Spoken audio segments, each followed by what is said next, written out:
welcome to the Tim Radio Show. I'm your host, Tim Radio.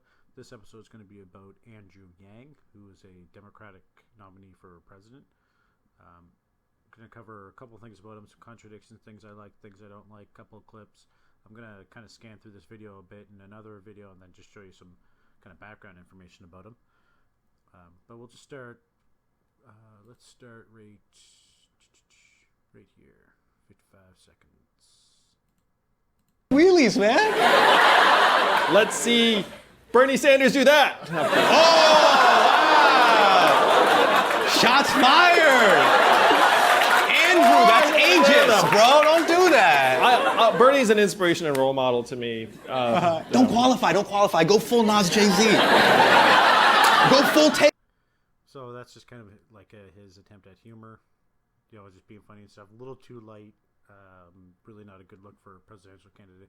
But he even admitted that even if he doesn't win, it's just his job to kind of help the party fight against Trump. So it's not even necessarily him for president. It's just there's an agenda here, and he's essentially getting paid to do it. Just go take over. You know what you should do? Like the takeover track. Be like, you little fuck. I got money stacks bigger than you. BC, just come clean and say, look, mistakes were made. Let's put this behind us so we can get to the business of beating Donald Trump in 2020. Okay. Get to the business of beating Donald Trump 2020. So this is in reference to you talking to MSNBC. They should apologize for kind of like glazing over him, not including him in a bunch of the graphics about presidential nominees or candidates, I should say. And saying, like, you mixing up his picture, using a different picture. I covered this in a previous episode. Not even including his name there, or just kind of excluding him. Just it really wasn't fair. And they do this to candidates that they don't really like. They do this a lot. Anyway, he was calling them out on that. And so he says, just apologize so we can move forward and work together in the business of getting rid of Donald Trump. So he even admits, like, he wants to work with a news organization, essentially, to try to get rid of Donald Trump. I mean, kind of a Freudian slip, but also there's another spot here. And you're okay going up against the David versus Goliath situation? Well, I think what they're going to find is that spending money on advertising dollars is going to be like pushing on a string, where after a certain amount of ads, it actually becomes more irritating than anything else. You're nodding because you see this, and you don't even live in Iowa. So if you live so like in these people in states, Iowa are like, dude, I cannot. It's just Fashion Nova, Fit Tummy Tea, and Michael. But should billionaires be able to run? You're Euro stepping the answer here, and then going to the hole. I'm going man. Now you got to answer that. Come on, Andrew. Yeah. Billionaires should be allowed to spend money on behalf of their own campaigns. Yes, I believe so. Okay. But so they're asking him whether or not Bloomberg, since he's a billionaire, whether or not he should even be allowed to run because he has all this money, he can essentially buy his way to the presidency. And, you know, he wouldn't really answer it, and he doesn't want to because it's really not good for his base. You can see in his face, he's like, yeah, I'm sorry, man. I don't think that's really a problem.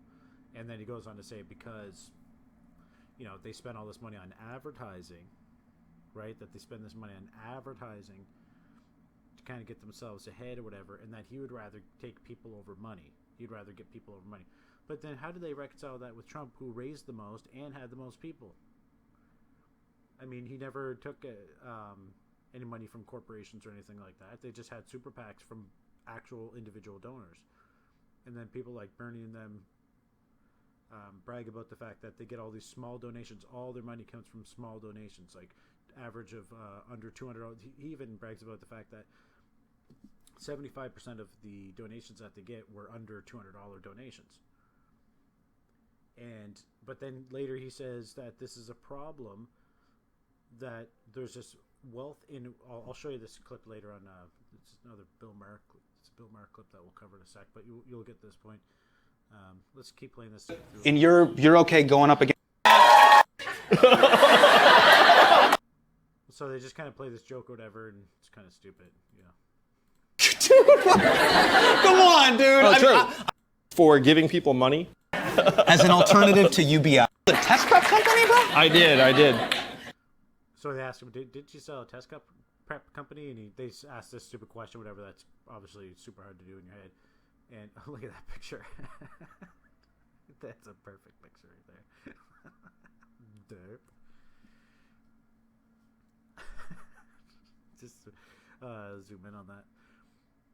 So anyway, they asked him that if he did this, if he sold this company or whatever, kind of make fun of him, just poke fun. But yeah, he sold a test prep company to like a really large corporation for quite a bit of money, and he was part of all these different startups. Even had this fellowship program that he created as a non-profit, which we'll go over in a bit. Anyway.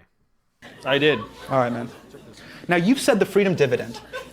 #1 in the country. Tested well as an alternative to UBI. Yeah. So the Democrats actually talked about UBI, but they actually tested the phrase UBI, Universal Basic Income, versus Freedom Dividend, and all these other variants. Yeah. We tested all the names for giving people money. Dude, come on, dude. Oh, I'm gonna be the only one. It's just like, you really tested it. You were like, okay, let's try allowance for adults. It's not gonna work. We didn't have that on the list. Patriot bucks. We had something Liberty very dollars. close to that. We had a lot of Patriot variants.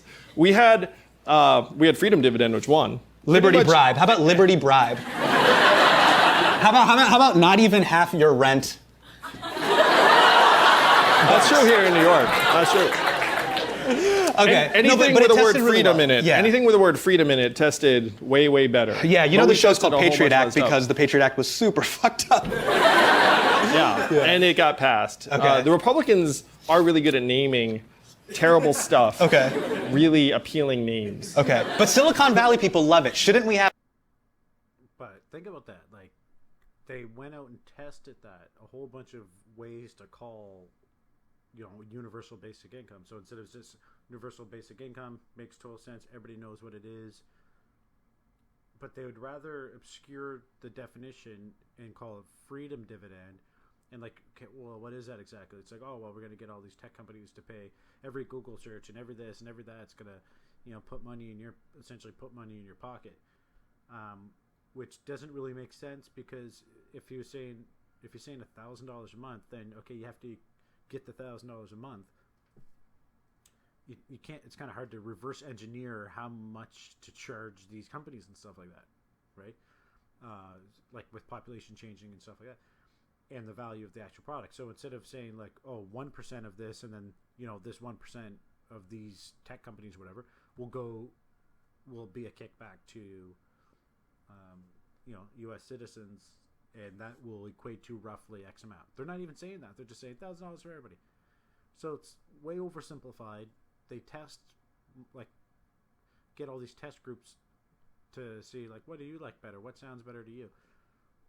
And then they pick Freedom Dividend, which, yeah, sounds cool. Sounds great. Yeah, and the idea sounds like $1,000 a month. Okay, cool, but even that, you're giving something up for it. You're not actually getting something that is owed to you, which they try to make it seem like. They try to make it seem like these kind of companies are ripping you off.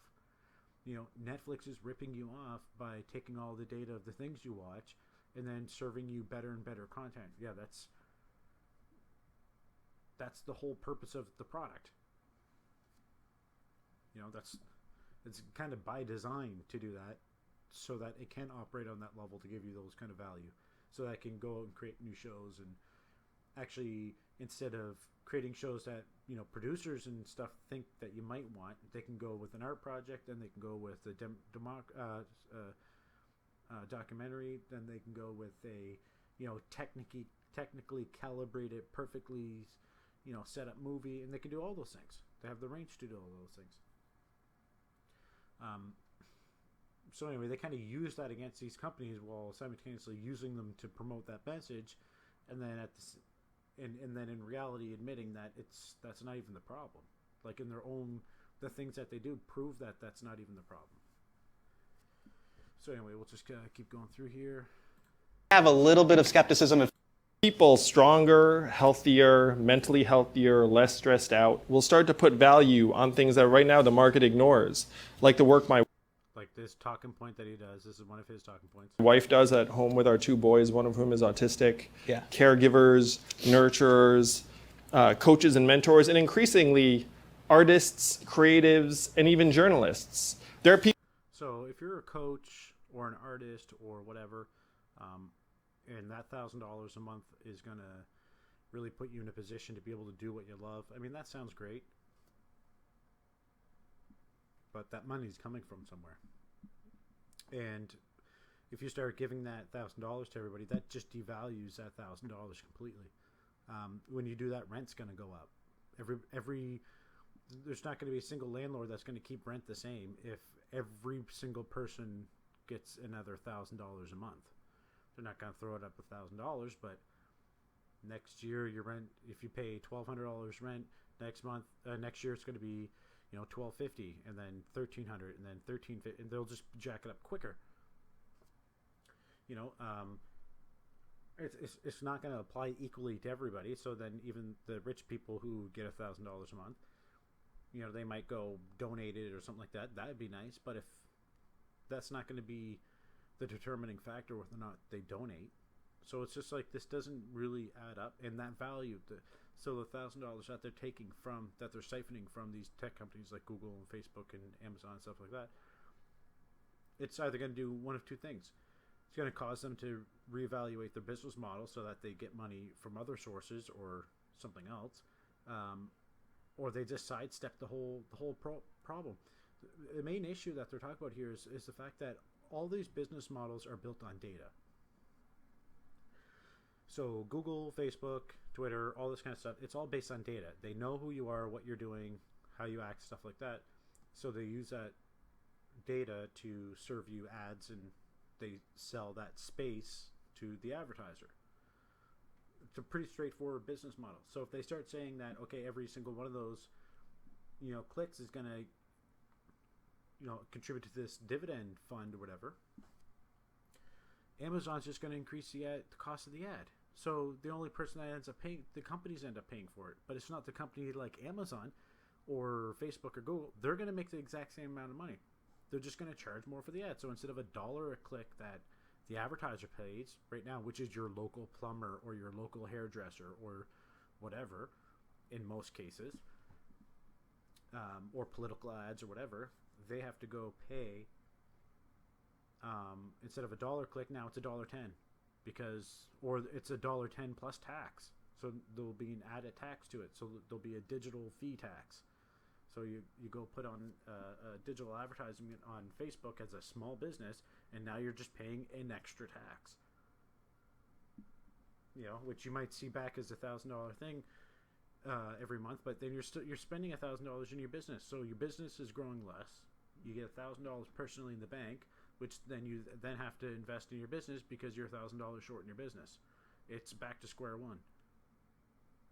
And that's what's actually going to play out in the vast majority of the economy, because all those values trickle down. So then the plumber has to start charging a little bit more for the service, not because everybody's getting $1,000, but because as a result of getting $1,000, the cost, the value, the cost or the value of the data that it's compensating that $1,000 a month has went up or down in relation to it.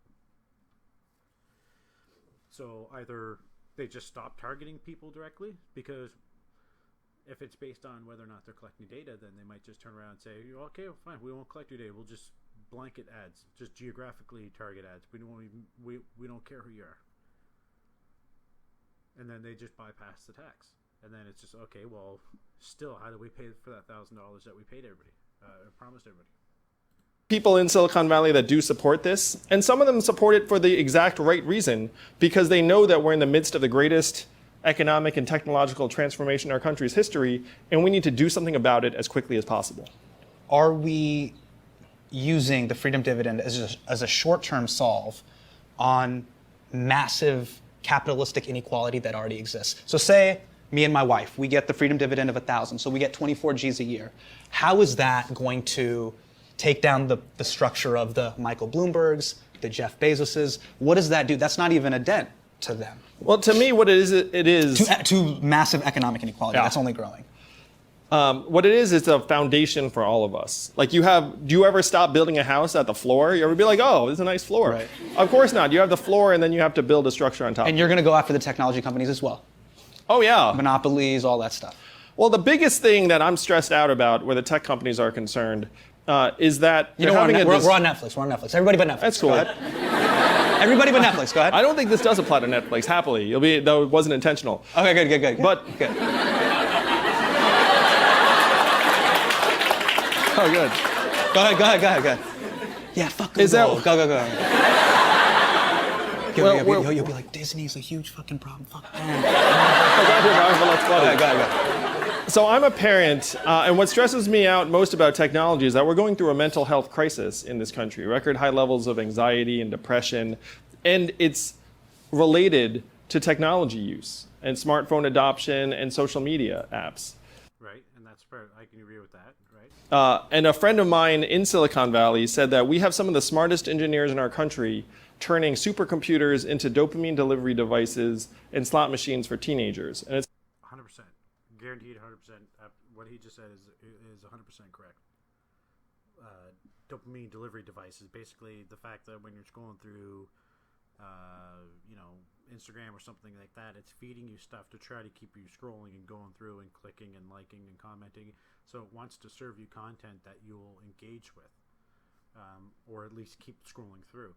So then your Facebook feed is mathematically designed to get you to last as long as possible in that feed. And so even if you post a picture, it'll go out of its way as much as possible to try to get you likes to your photo. So it might give you like 100 impressions to other people in your friends network, whatever. Give you like 100 impressions, just so you can get 2 likes when another photo might only get 10 impressions to get 2 likes. And they'll adjust or whatever just so that you can get this minimum threshold so that you keep doing it because I got 2 likes, okay, cool, boom. Virtually impossible to post something on your Facebook and not get a reaction to it. But just keep in mind that it's not all everyone's feed in your feed. It's not your entire collection of friends and stuff that shows up in your feed. It's mathematically, algorithmically determined which ones will show up when and in what order to maximize your engagement and their engagement simultaneously. So what he said there is totally true. It's having a disastrous effect on our mental health. So what we have to do is we have to get into the guts of these social media apps and recalibrate their design choices. Get into the guts of these social media apps and recalibrate their design choices. That's creepy.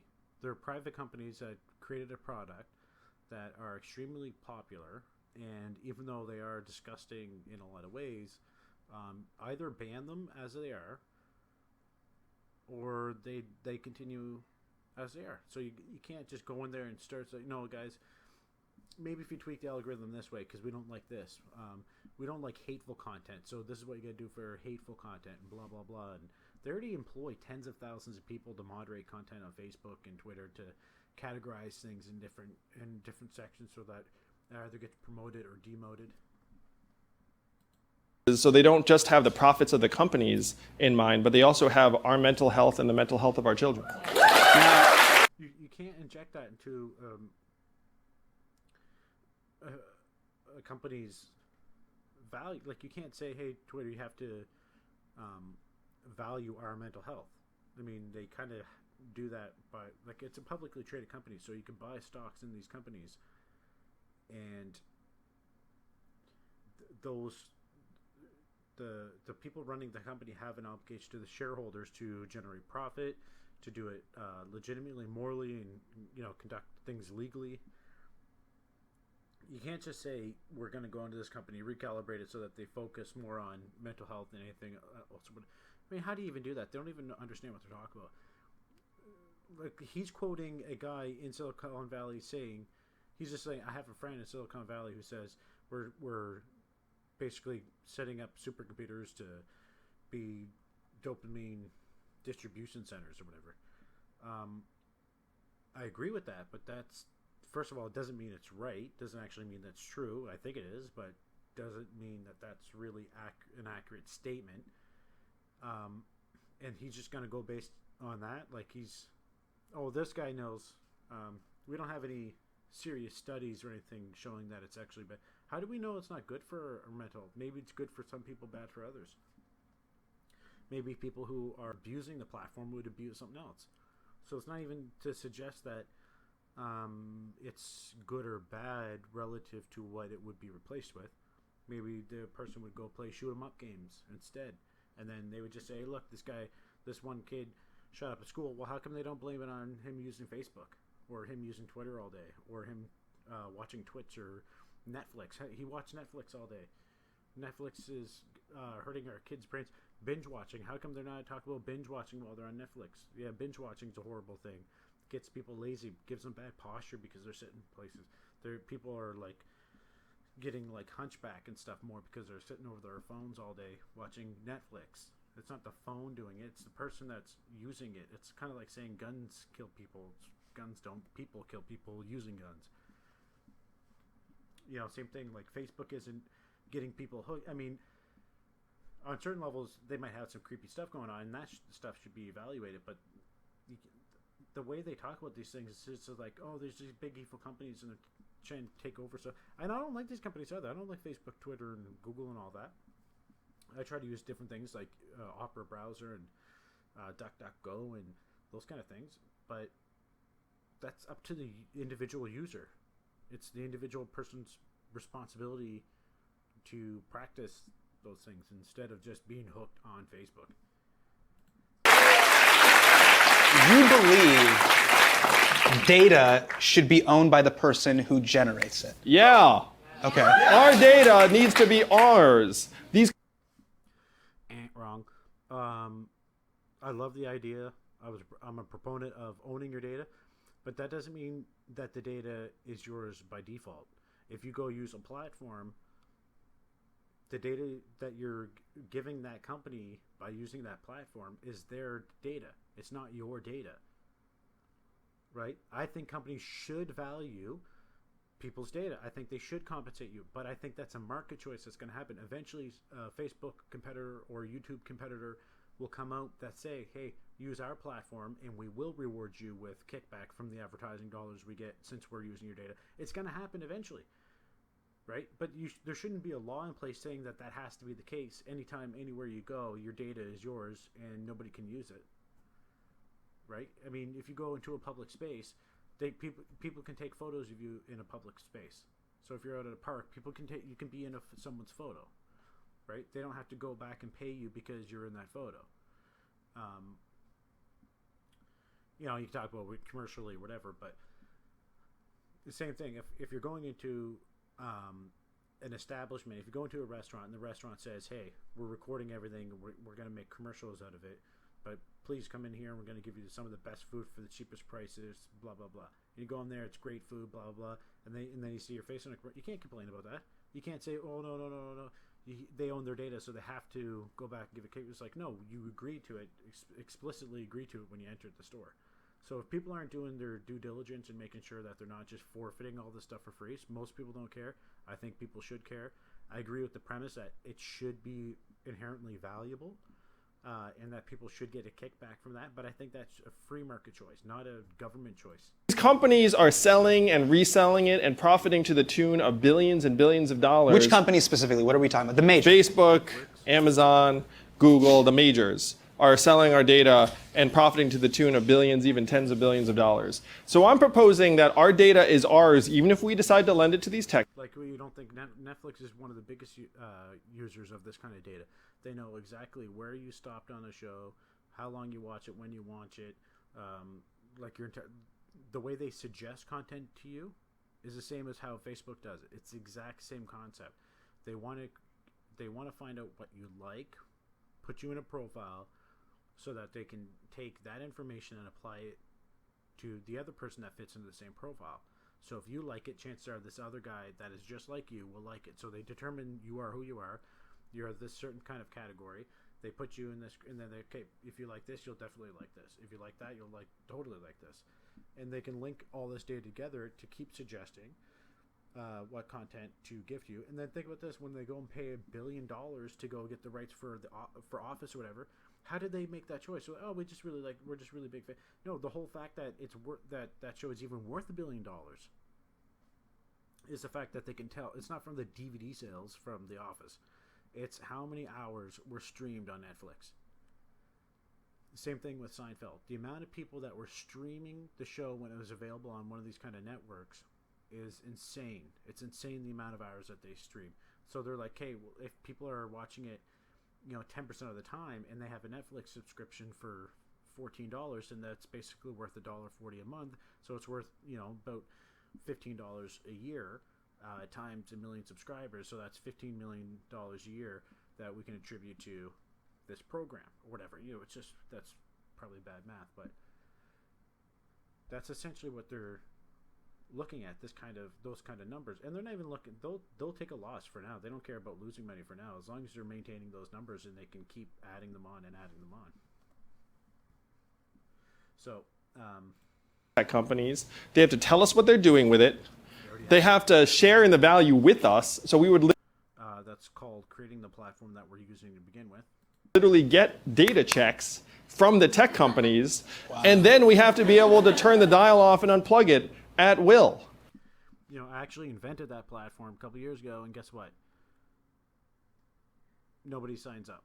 You can advertise it all day long. Nobody signs up. Why? Because you need a certain threshold of a user base. Facebook was in debt for about 10 years, didn't make any money at all, because all the investment that they're just getting investment after investment, because people knew the future of the platform. So they knew that eventually it'll make money because it'll be an advertisement platform, essentially. So all these people invested all their hard-earned money, lots and lots of people, lots of venture capitalists, lots of rich people that just got richer and richer, of course, yes. But then it goes public. It went public years and years ago. You could have bought stock in it. It went up and up and up and up. It's still going up. It's a publicly traded company. Anybody can buy into Facebook or Google or YouTube. Or not, well, YouTube's part of Google or Twitter. So you can buy into these things. So just think about that. All the value is essentially created by real people investing in something that was going to be more valuable in the future. It becomes super valuable in the future. Then all these other people who are also rich off the same kind of things. He made all his money in venture capitalists and startup companies and stuff like that. So in the same sense, the way that he's trying to get something seeded so that in the future it becomes something much bigger than what it was in the past, boom, then you get a $1 billion company, $100 billion company, $1 trillion company.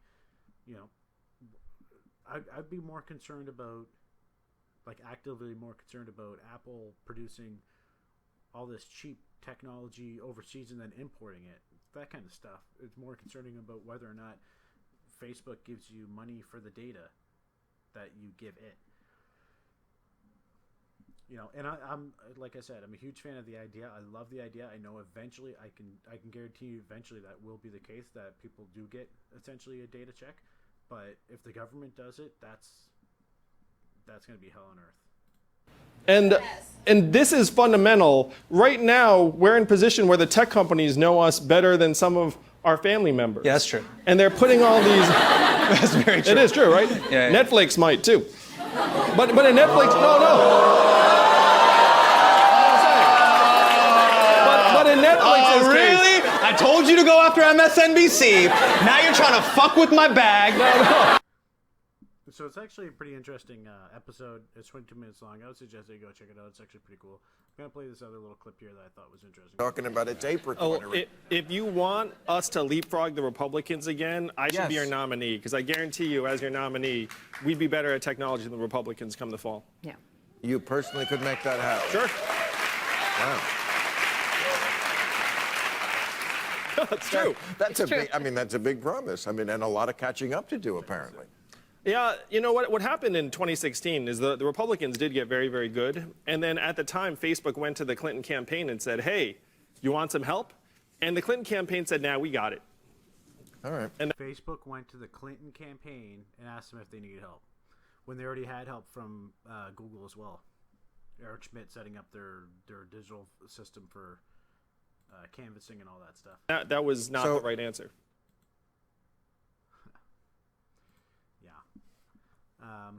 So this is Yang. This thing took way longer than I thought. I was supposed to just run it through it quick, but I always get sidetracked and just rant about stuff. But Venture for America. This is kind of something that he got praised for under Obama. Obama made him one of these, what do they call it? Champions of change. Okay, because he created this organization that it's a fellowship program. So they go find the highest tiered students, the best students, and then try to get them placed in all these different other places that are underserved with, because he was basically saying that these universities are placed in cities, or these companies are placed around the universities in cities that have the highest stuff, so they kind of naturally get paired up. So he's trying to get these people out of those places, get them placed in startups and other valuable companies that aren't necessarily in those kind of highly educated areas or something like that. So I was checking that out. I don't want to say it's a sham, but like, look at this. Each one of them had a unique answer, but in regards to what being a champion of change meant to them, because they got like 500 people from all 50 states. About 6 of them came to this like little photo op thing in 2012, and then Andrew Yang, who founded a non-profit fellowship program that sends top college graduates to startup companies, met people through Champions program that helped them grow his organization.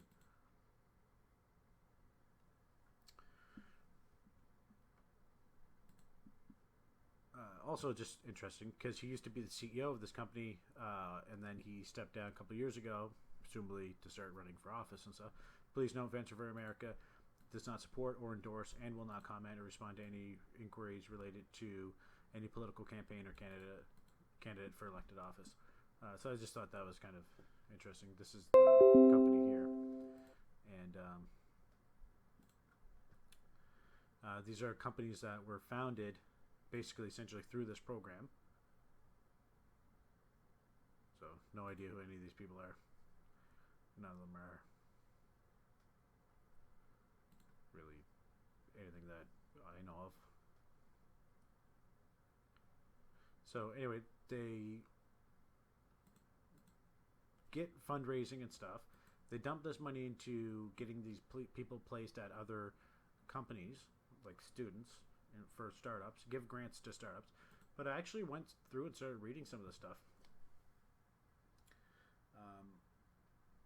Like placement fees are recorded as income in the period that a fellow is placed with a corporation.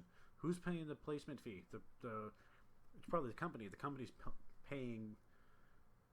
The end company is paying Venture for America to get them high. It's a recruitment agency. That's all it is. It's a recruitment agency that's kind of hiding as a nonprofit entrepreneur type fellowship program. And so I was like going through all the stuff, seeing how much they give in salaries and stuff. They paid like $2.5 million in salaries. There's a spot here that said 75%. I think it was here it is. For the years ended in 2016 and 2015, approximately 43 and 20% respectively of the organization's contributions were received from 2 donors. So we're talking about like millions of dollars worth from like 2 donors. They also have about $800,000 in uninsured deposits. Why? Why don't they have that like locked up and and they have several bank accounts, they have several credit cards, like 80 grand in credit card debt. It's not labeled here at all. The whole thing just seems like a shell corporation for just or not a shell, but like kind of smoke and mirrors for it's just a recruitment agency. They're a placement agency. They get paid to go place, to find these students, convince them to be part of this fellowship program. And like they even shown in this document that what were loans basically got converted to grants. So I guess they just said, okay, you don't have to pay it back. I mean, obviously some deals going down. But even if it is completely legit the way that they're saying it, it just still seems very weird.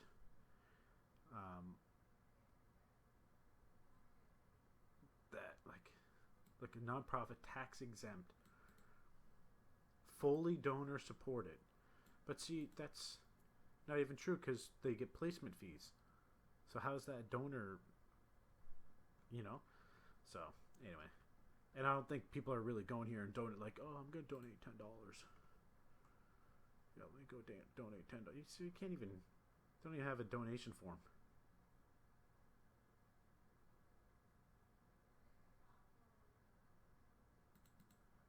Yeah, how do you they don't even have a thing, man. It's total sham. Anyway, I'm sure there's a lot of good work that comes out of it, but the thing is that it's the sham aspect of it. I'm pointing out is that it's a way to charge money, get money, spend money without paying tax on it. So he gets his income. He got paid to be in it. He wasn't doing it for free. Everybody that works there gets paid. They don't have volunteers. When you get placed into a company, people are getting paid. You get paid for your job, plus someone paid money to get you into the job, right? So it's just whatever. There's a lot of things like that where they'll talk something that sounds good, and then you go look at it, and you're like, this is bullshit. Like, everybody should own your day. They're making billions of dollars and blah, blah. That's literally how every fucking thing works. Everything works like that. Like, I don't understand. Like, that's like saying Ford goes out and makes a car for 15 grand and sells it to you for 30. They're ripping you out. They're making 15 grand. We got to go in there and reorganize their business so that you get cars for only 16,000. Okay, it doesn't make sense. It's not how it works. How do you think Facebook pays the power bill? What kind of power bill do you think Facebook has? What kind of power bill do you think Amazon has? How much do they pay their employees? How much money does they say Facebook doesn't pay taxes? How much money does Facebook pay in payroll taxes? How much do all the employees pay in payroll taxes? How much tax is made off the stock? So if I sell the stock, I pay tax on the stock. So when the value goes up and I sell, I just paid, unless it's in some kind of tax-free savings account, I just paid tax on it as income. So all this people are getting income from it. It's just who actually bought into these things and who are the consumers and who are the consumed and who are the profiteers. And it's a choice. It's a total choice. You don't have to use Facebook. You can invest in the upcoming new Facebooks. All these new companies coming out now that have incredible. Like look at Twitch came out in response to live streaming, in response to YouTube Live. So make it easier for people to go live. Twitch comes out, gets bought by Amazon, boom. Okay, but now see you got people leaving Twitch and going over to things like DLive. So now you got like DLive as a response, who will actually pay you for your data and stuff like that, or some. It's easier to actually get some more value out of it. So it's multiple steps. It takes a little while. It's not going to just turn over in a year. So these things take a few steps to actually, kind of come back to reality a bit. They kind of get blown up, and then the technology kind of catches up and gets cheaper and cheaper and cheaper, and then all of a sudden you can just generate your own Facebook essentially overnight. You can go to a college student and say, hey, generate me an app that looks like Facebook and can scale, and they can do it in a weekend. Right? Now, whether or not anybody signs up, that's a different thing, but that's the whole thing. If you're going to pay that power bill for 1 billion people and nobody signs up, then... So... Anyway, I'm going to do a better episode of this next week. Part 2 of it, break down things a little differently. But anyway, hope you liked the episode. Give a thumbs up, subscribe, comment in the sections below. Tell me what you think, and we'll see you on the next one.